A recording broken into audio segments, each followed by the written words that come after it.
माता कुंती बड़ी मार्मिक बात कहती है।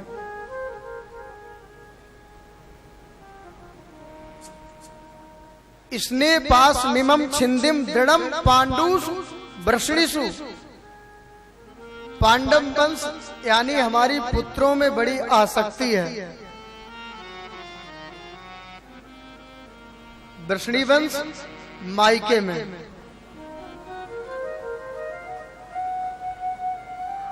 माताओं का ये स्वभाव होता है,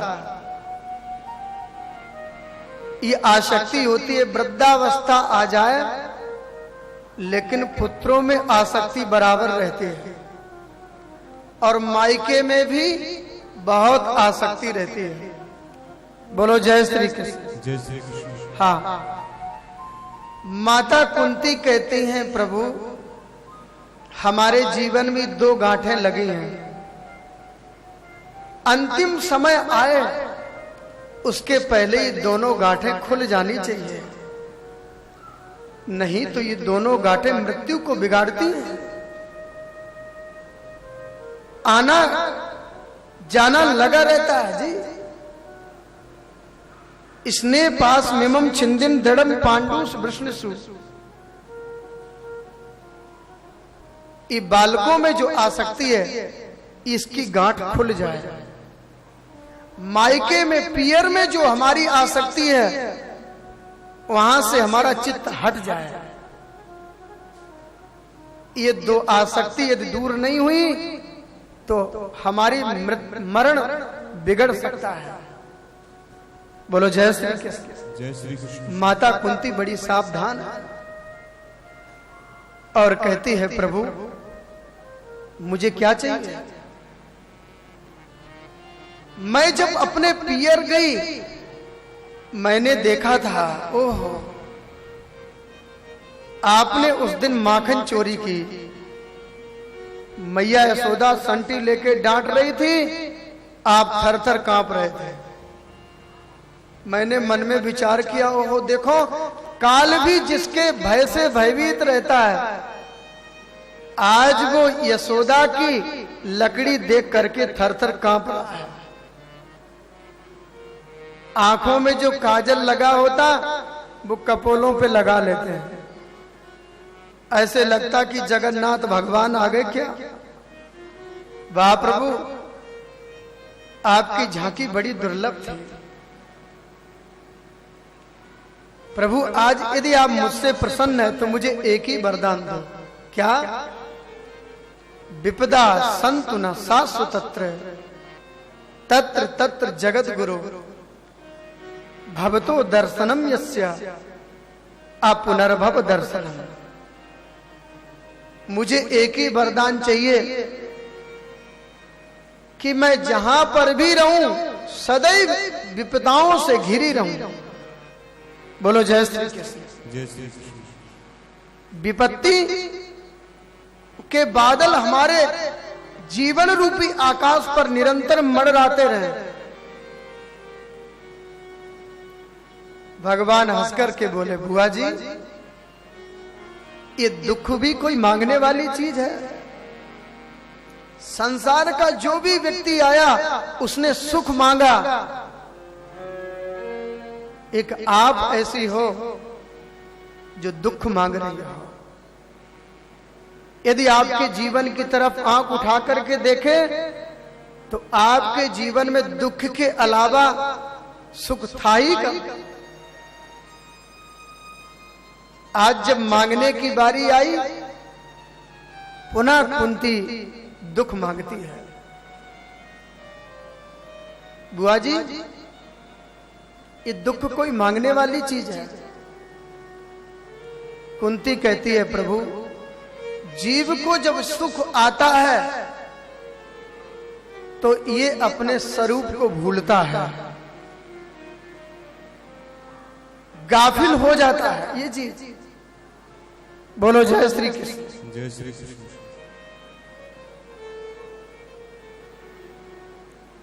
क्योंकि ये जीव का स्वभाव है। रही बात विपत्ति की, मैं विपत्ति को विपत्ति नहीं कहती। विपदो नैव विपदा संपदो नैव संपदा विपद विस्मरणम विष्णु संपन्न नारायण स्मृति। सबसे बड़ी विपत्ति वही है जिसमें आपकी विस्मृति हो जाए, और सबसे बड़ी संपत्ति वही जो आपकी स्मृति बनी रहे। सुख के माथे सिल पड़े जो नाम हृदय से जाए, बलिहारी व दुख की जो पल पल नाम जपाए। ये दुख जो है ना, ये आपकी याद दिलाता है, इसलिए मुझे तो दुख चाहिए। जब तक मेरा बेटा युधिष्ठिर वन में रहा तब आप निरंतर दर्शन देते रहे। आज जैसे ही राजगद्दी मिली तो आपने हाथ जोड़ के कहा, अच्छा बुआ जी मैं चलता हूं। ऐसा राज्य लेकर मैं क्या करूंगी जो आप ही मेरे जीवन से निकल जाए। मुझे ऐसा राज्य वैभव नहीं चाहिए।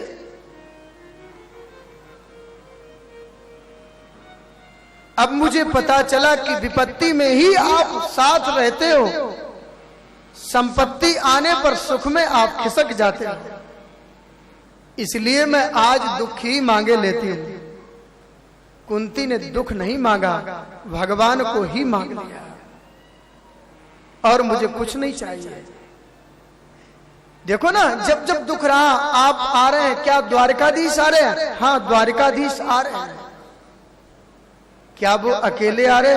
बोले नहीं, उनके साथ में अनेक ऋषि भी आ रहे हैं। इसलिए इस श्लोक में आप पुनर्भव दर्शनम शब्द लगा है। आप पुनर्भवानाम जीवन मुक्तानाम दर्शनम। आप पुनर्भव, जो भव दर्शन नहीं होता है जिनके दर्शन से, वो अपुनर्भव है। वो कौन? ऋषि लोग हैं। अपुनर्भवानाम जीवन मुक्तानाम दर्शनम। द्वारकाधीश आ रहे हैं, लेकिन उनके साथ में ऋषि भी आ रहे हैं। वशिष्ठ, भारद्वाज, गर्ग, उपमन्यु, भगु, अरे बड़े बड़े ऋषि उनके साथ चलते हैं। सुखदेव, उनके दर्शन होते ही हैं, लेकिन अपुनर्भव ऋषियों के भी दर्शन होते हैं। प्रभु आज मुझे पता चला, इसलिए मुझे दुख दो और मुझे कुछ नहीं चाहिए। मैं तो आपसे यही मांगती हूं कि बस आपकी कृपा बनी रहे। हाँ,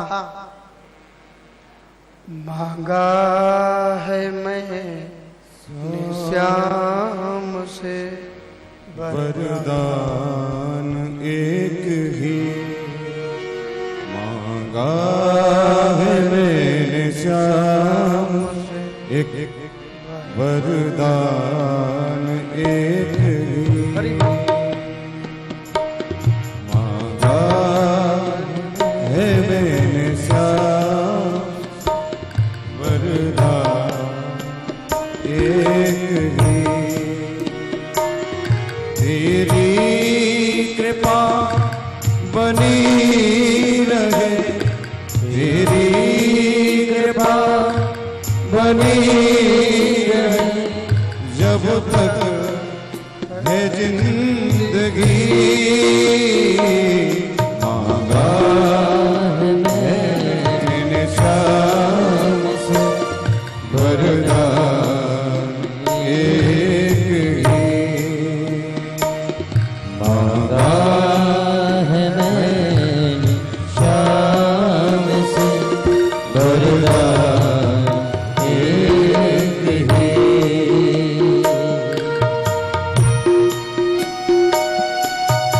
हरि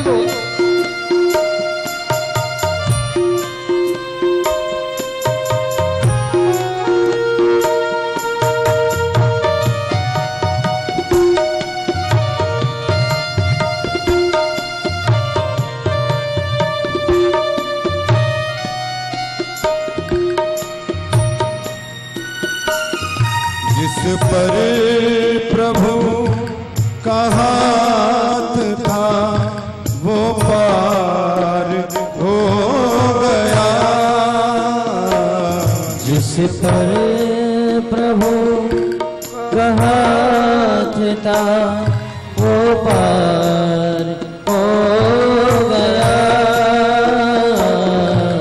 जो भी शरण में आ गया उद्धार हो गया।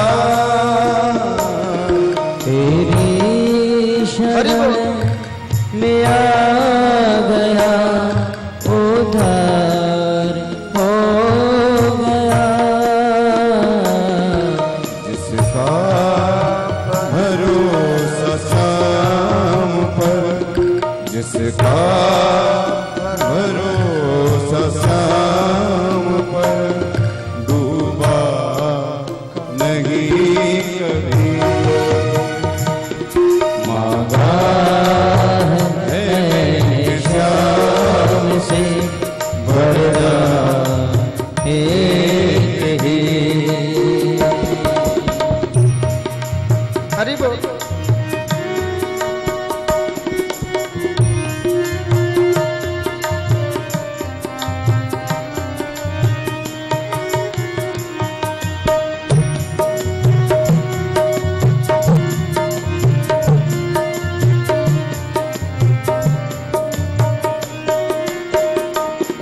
कोई समझ सका नहीं माया बड़ी अजीब। कोई समझ सका नहीं माया बड़ी अजीब। जिसने प्रभु को पा लिया है वो ही खुश नसीब। जिसने प्रभु को पा लिया है वो ही खुश नसीब। जिसकी इजाजत के बिना पत्ता हिले नहीं। मांगा है मैंने श्याम से वरदान एक ही। तेरी कृपा बनी रहे, तेरी कृपा बनी रहे जब तक है जिंदगी। मांगा है मैंने श्याम से वरदान एक ही। हरि बोल।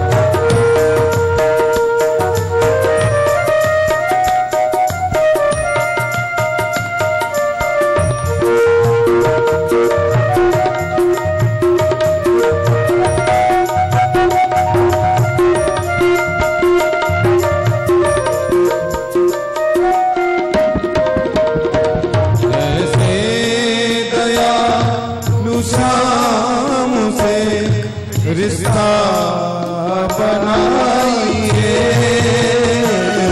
ऐसे दयाल श्याम से रिश्ता बना लिए।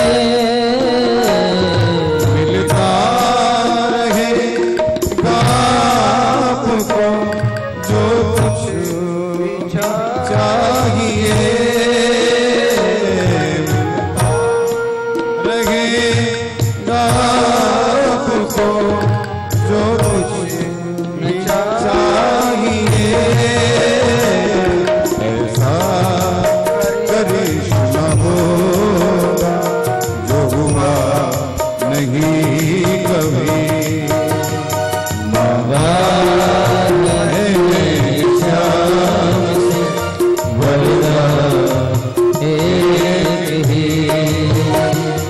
तेरी कृपा बनी रहे, तेरी कृपा बनी रहे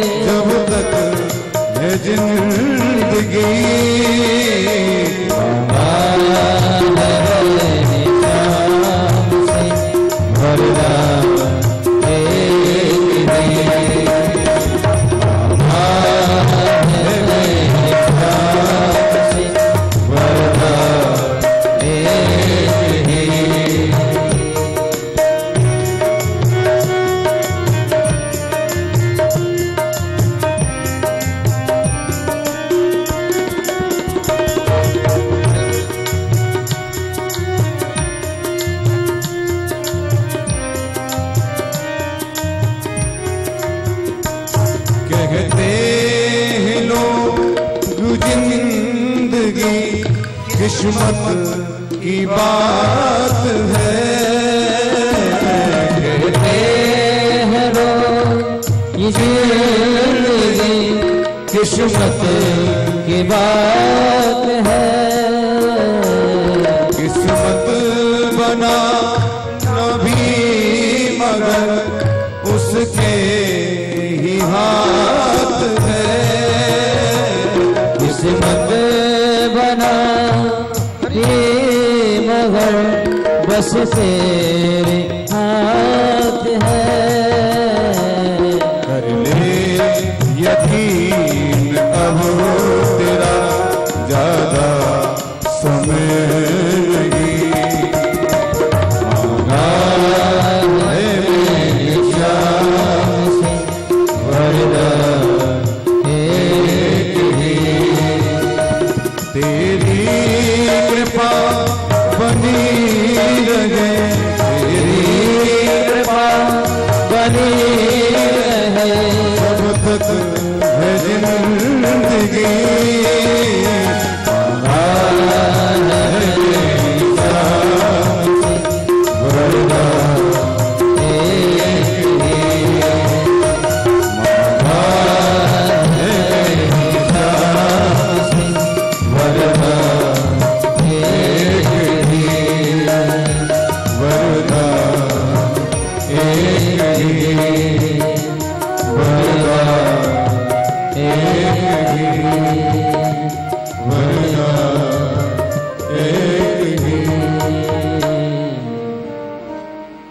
बोल द्वारकाधीश भगवान की जय। माता कुंती ने एक ही वरदान मांगा, बस जिस परिस्थिति में आपकी कृपा, आपका दर्शन मिलता है वही मेरे लिए अभिष्ट है।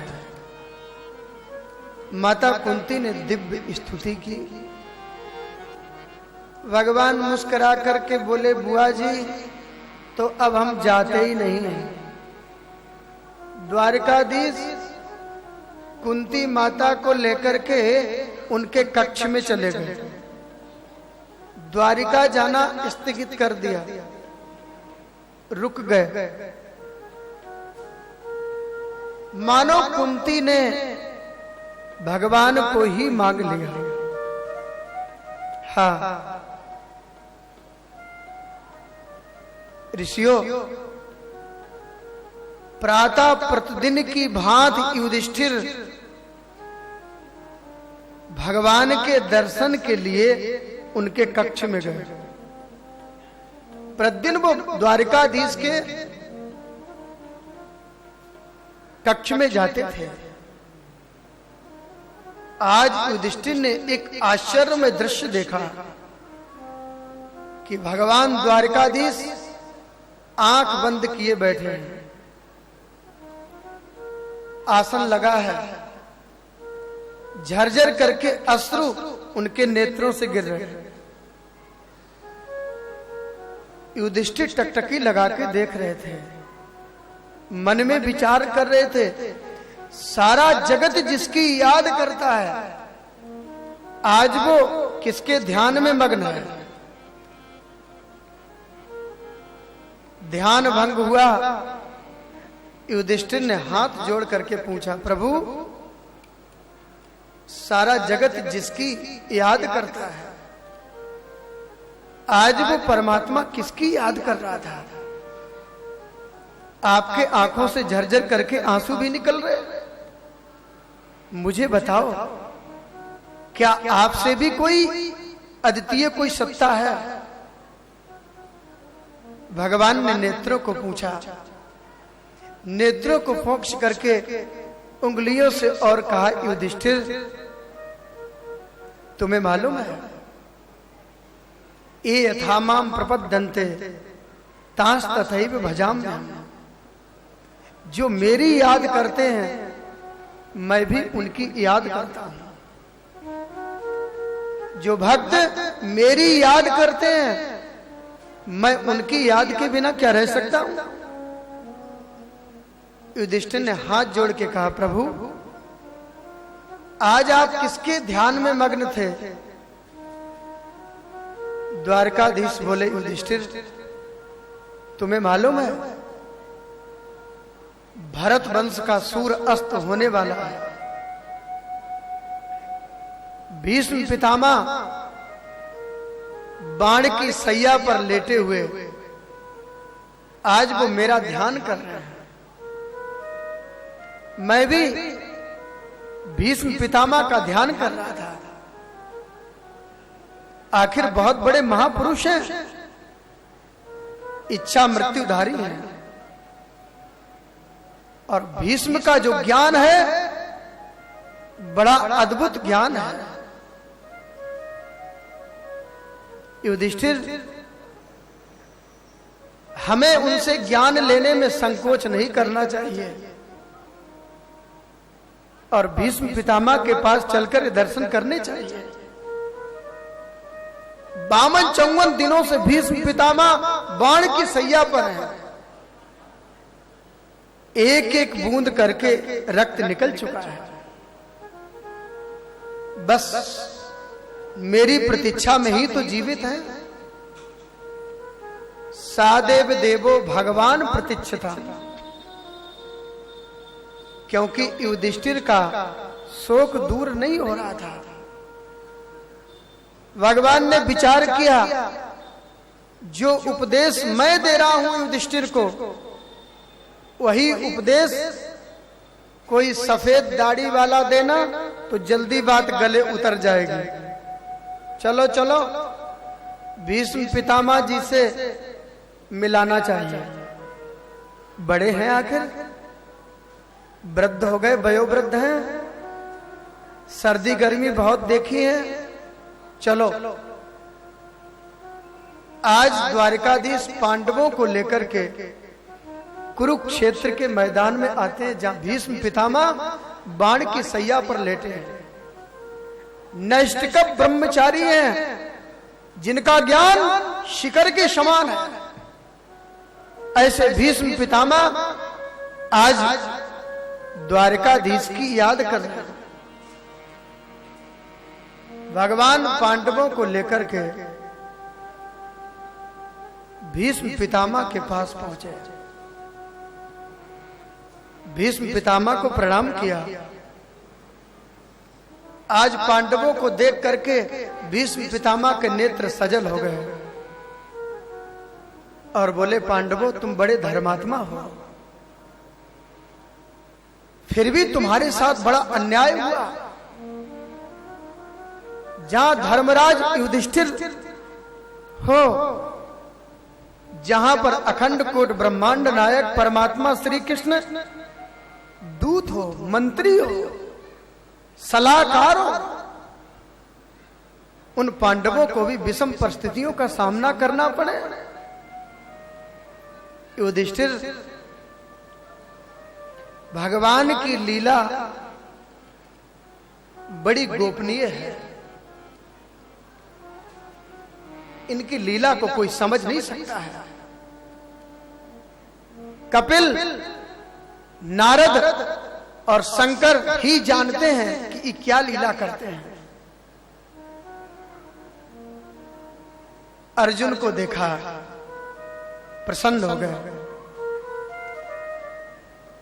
अरे अर्जुन,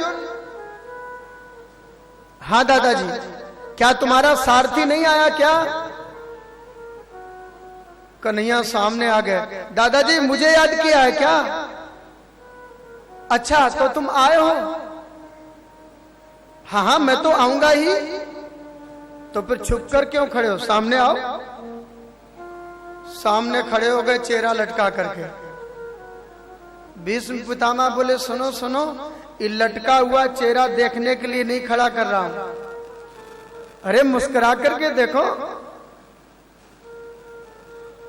देहांत काले तुम सामरे हो, बंसी बजाते मन को लुभाते।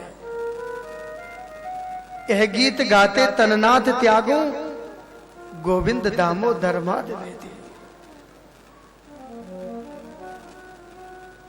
भीष्म पितामह बोले, अर्जुन तुम इन्हें जानते हो? ये कौन है? अर्जुन बोले दादाजी इन्हें कौन नहीं जानता है? हाँ तो तुम बताओ कौन है?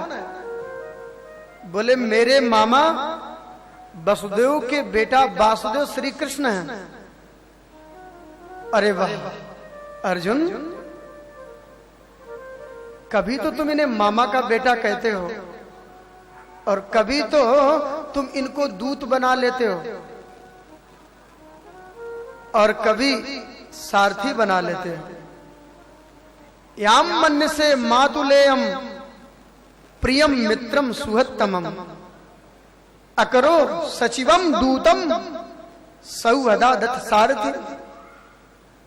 अर्जुन तुम्हारे कितने रिश्ते हैं? जीव और ईश्वर का नाता भी है और कभी तो हाथ जोड़ के कहते हो शिष्य तेयम साधि मामकाम प्रपन्नम, मैं आपका शिष्य हूं, मुझे ज्ञान दो। आज तुम मामा का बेटा कहते हो। वाह, बड़ी अच्छी बात कही।